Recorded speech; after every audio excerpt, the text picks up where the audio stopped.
Bonjour, bienvenue sur ma chaîne. Alors moi je suis Samira, l'auteure du best-seller Dubaï Sultana Dream et comme promis aujourd'hui je vais vous lire un extrait de mon livre. Le paragraphe c'est l'immersion, l'immense richesse des Bédouins de Dubaï. Voilà, allez, c'est parti.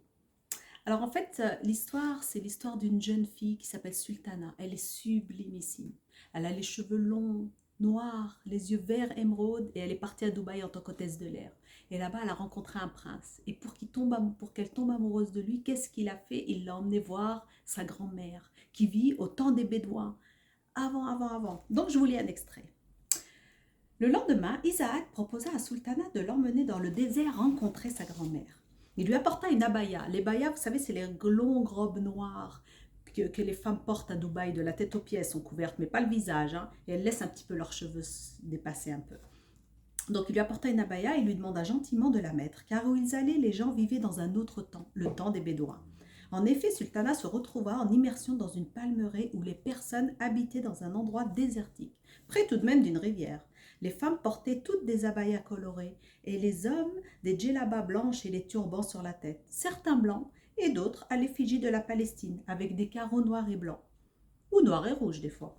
C'était une tribu qui vivait sous des tentes et faisait cuire leur pain dans des fours en terre cuite. Pour Sultana, c'était surréaliste. Elle avait l'impression de jouer dans un film. La mamie d'Isaac la serra dans ses bras et lui claqua 2 bises baveuses sur la joue. Elle dit que Sultana était très belle et avoua qu'Isaac était son petit-fils préféré, car il venait lui rendre visite tous les vendredis. Ce qui lui mettait du baume au cœur, pas comme ses autres petits-fils qui s'étaient américanisés et avaient oublié leur origine. Elle invita Sultana à entrer dans sa tente. Des tapis aux couleurs vives jonchaient le sol.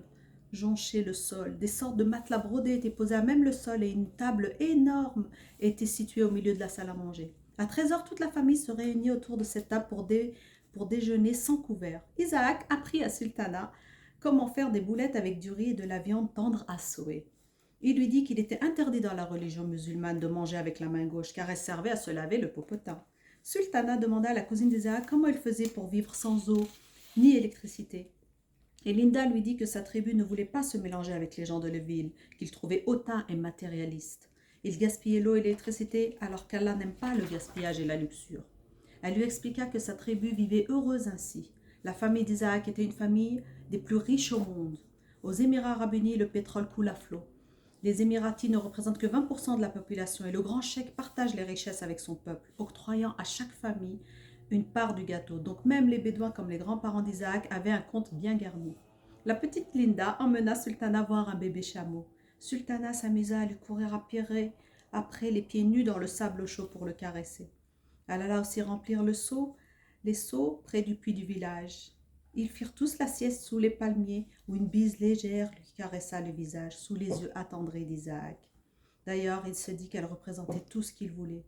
Elle s'intégrait n'importe où, arrivait à se faire accepter et aimer par tout le monde. Elle était tellement, mais tellement belle avec ses grands yeux verts et sa chevelure de jais. Elle aurait fait une bien jolie bédouine si elle était née ici. Voilà, donc je ne vais pas vous raconter la suite, je vous laisse acheter mon livre.